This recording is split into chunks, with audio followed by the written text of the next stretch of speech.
முகூர்த்தம் முடிஞ்சதுக்கு அப்புறம் கொண்டு வராம இருந்தாருங்களே.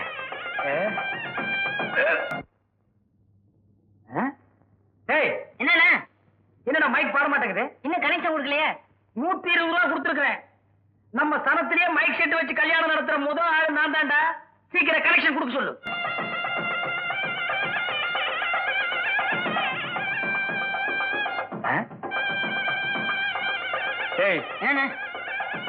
என்னடா பாட்டு சத்தம் கம்மியா வருது? 1 ரூபாய் 2 ரூபாய் இல்ல, 120 ரூபா கொடுத்துருக்கேன். ஊரெல்லாம் கேட்கற மாதிரி சத்தமா வைக்க சொல்றான். எப்ப மைக் செட் பாட்டு சத்தம் ஜாஸ்தியா? அங்க போய் சொல்ற. டேய், பசிக்குது இல்ல, போய் சாப்பிடு. கோடைய மறந்துட்டேன். எனக்கு தெரியாத. எங்க தண்ணிக்கு போன பொண்ணு என்ன காணோம்?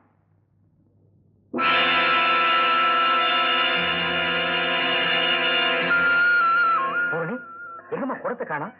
ஏமா ஒரு மாதிரியா இருக்க? சொல்லுமா. அண்ணா, நான் தண்ணிக்கு போனா மைனரோட ஆளு என்ன தோப்பு பங்களாக்கு தூக்கிட்டு போய் மைனர் என்ன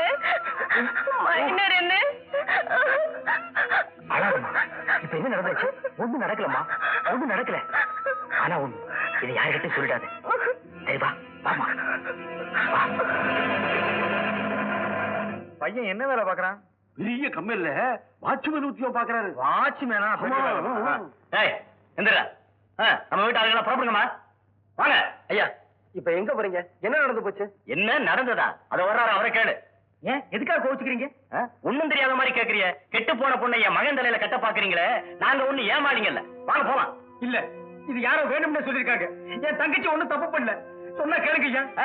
ஐயா போகாதீங்க ஐயா. ஐயா ஐயா போகாதீங்க ஐயா.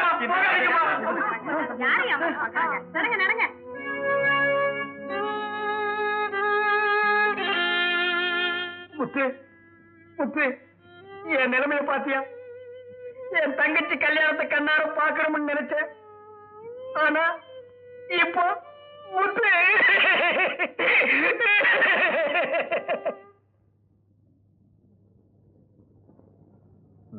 பெரியண்ண, இப்படியே பேசாம உட்கார்ந்துகிட்டு இருந்தோம்னா எப்படி? எப்படியாவது இந்த கல்யாணம் நடந்தே ஆகணும். நம்ம பசங்கள்ல எவனையாவது ஒருத்தரை பார்த்து கட்டி வச்சிட வேண்டியதா? சுலபமா சொல்லிட்டீங்க. இவ்வளவு நடந்ததுக்கு அப்புறம் யார் கட்டிக்குவா? முத்து,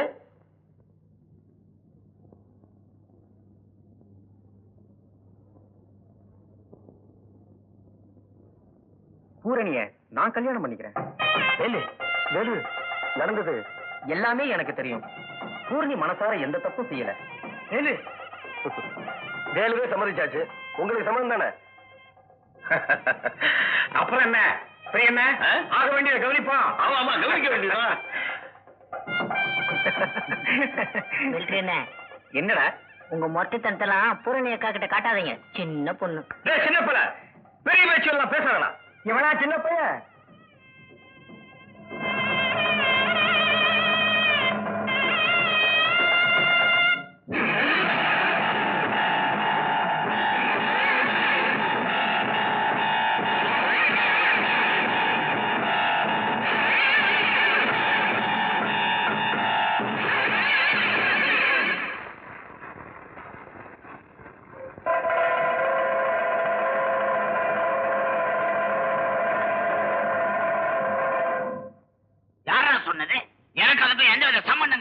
இப்படி ஒரே வார்த்தையில பதில் சொல்லிட்டா செஞ்ச தப்பு இல்லைன்னு ஆகாது. வயசு கோளாறு என்ன தப்பு பண்ணிச்சோ? ஏதாவது எக்கச்சக்கமா நடந்திருக்கும். வெளியில தெரிஞ்சா வெக்கக்கேடு, தற்கொலை பண்ணிக்கிட்டா. வீணா பழிய போறது எந்த விதத்துல நியாயம்? இல்ல இல்ல, என் தங்கச்சியே என்கிட்ட சொல்லலாம். தண்ணிக்கு போனவன உங்க ஆளுங்க தூக்கிட்டு வந்து அவளோட சாவுக்கு நீங்கதான் காரணம். நீ ஆரம்பத்துல இந்த என்கிட்ட மோதிக்கிட்டு இருக்க. யாரோ செஞ்ச தப்புக்கு நீ ஏன் மேல பழிய போடுற? இது நல்லதுக்கு இல்ல. பாதிக்கப்பட்ட நாங்க நியாயம் கேட்கிறோம். அமைதியா பதில் சொல்றதா முறை. பையன் நம்மளை பார்த்து கேள்வி கேட்கிறான். அதுக்கு நாம பதில் சொல்லணுமா? நாங்க மேல்குடி மக்கள். நீ சாதாரண சேரியில பிறந்த பையன். எங்களை எதிர்த்து பேசுற அளவுக்கு உனக்கு துணிச்சல் வந்துருச்சா? என்னது தீண்ட தகாதவங்களா? என் தங்கச்சியை தொடும்போது உனக்கு அந்த நினைப்பு எங்க போச்சு? சும்மா மிரட்டாதீங்க. மாதிரி பொறுமையாரு. ஏய் மைனர, என் உடம்புல ஓடுற ரத்தம் தான் உன் உடம்புல ஓடுது. கை நீட்டியா பேசுற? சும்மாரியா? உன் உடம்புல ஓடுற ரத்தம் சிகப்பு, என் உடம்புல ஓடுற ரத்தம் சிகப்பு. நீ போட்டுக்க சட்டையும் சிவப்புதா? இது எங்களுக்கு தெரியாதா? புரியும்படி சொல்றேன். ஆ? போடா. மலி, நல்ல நேரத்துல வந்தீங்க பாத்தீங்களா? கூட்டத்தை சேர்த்துக்கிட்டு தகராறு பண்ண வந்திருக்கோம். நீங்க முன்கூட்டியே ரிப்போர்ட் கொடுத்தது நல்லதா போச்சு. நடக்க ஸ்டேஷனுக்கு. சார், நாங்க நியாயம் கேட்க தான் வந்தோம், தகராறு பண்ண வரல. எதுவா இருந்தா ஸ்டேஷன்ல வந்து பேசலாம். வாங்க. போடா முறைக்கலாம் முறைக்கலாம். போடா பெரிய ஆள். இவங்க மேல நம்ம ஆள்லாம் பார்த்துது.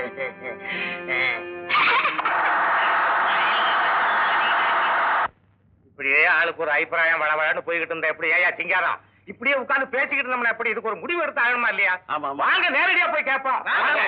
என்னங்க அவனை போய் கேக்குறதுனே எனக்கு ரொம்ப பயமா இருக்குங்க. முதல்ல நீ வர்ற வாடா. யோ மணியக்கார ஆடிய ஆடுறேன். பதவி போயிடுச்சு. வந்தா மட்டும் போகல. கூட்டமா வரானுங்க. என்னடா கூட்டணியா சேர்ந்து வந்திருக்கீங்க? ஒண்ணும் இல்லைங்க, எங்க ஆட்களை விட்டுட்ட சொல்லிட்டீங்கன்னா. ஆமாங்க. ஓ, நியாயம் கேட்க வந்திருக்கீங்களா? ஐயோ, அப்படி இல்லைங்க, தயவு செஞ்சு அவங்கள விட்டு சொல்லிட்டீங்கன்னா. முடியாது, அது மட்டும் முடியாது. முதலாளி, அப்போ உன் மகன் தலைமை தாங்கி வந்தா, இப்ப நீ தலைமை தாங்கி வரியா? எங்க முன்னாடி நிமிந்து நிக்க மாட்டீங்க. இப்ப கை நீட்டி பேசுற அளவுக்கு தைரியம் வந்துருச்சு. வெளிய போங்கடா கூலிக்கார நாய்களா. நாங்க நாய்தான். ஆனா முதலாளிகள் எல்லாம் கொஞ்சம் பெருந்தன்மையா நடந்துக்கிட்டா நல்லா இருக்கும். இல்லன்னா நடக்கிறதே வேற. வாங்கப்பா போலாம். ஆமையா ஊமையா அடங்கி கிடந்த பசங்க இப்ப கேள்வி கேட்க ஆரம்பிச்சாங்க. இப்படியே வளரவிடக் கூடாது. மைனர், என்ன இருந்தாலும் நீங்க அப்படி பேசிருக்க கூடாதுங்க. உன்னை இது வரைக்கும் பயந்தாங்குள்ள போயின்னு தான் நினைச்சேன். சுத்த வேலை கட்ட வேலாம இருக்க. ஏன்டா அவங்க நம்மள மதிக்க வேணும், நாம ஏன்டா அவங்கள மதிக்கணும்? தகராறுக்கு வந்துட்டாங்கன்னா வரட்டுமே. என்னைக்கு இருந்தாலும் சாவ போறவங்க தானடா நாம. என்ன இருந்தாலும் சரி, அந்த உயிர் இப்பவே போட்டு வர வேண்டியதா?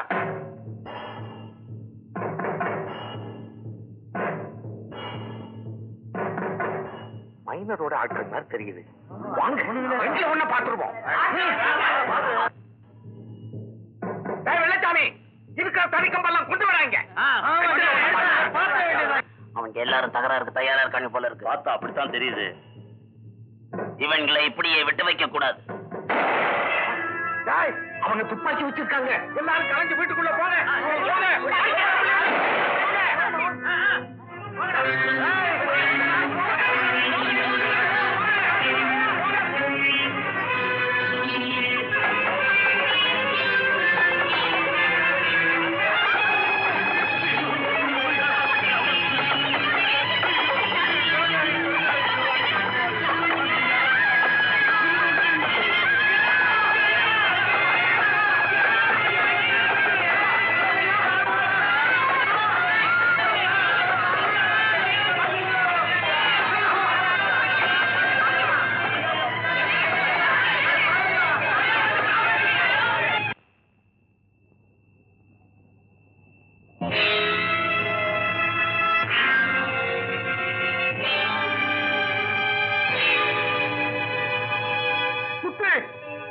நம்ம ஆளுக்கு அவங்கிட்ட நியாயம் கேட்க போனாங்க.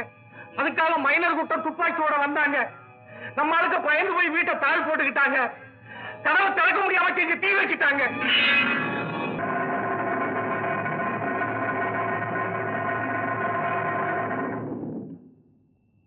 கருத்து வேறுபாடுகளால் உருவாகும் பிரச்சனைகளை தீர்க்க வன்முறைதான் வழியா? அதுதான் அவங்களுக்கு நல்லதுன்னு படுது.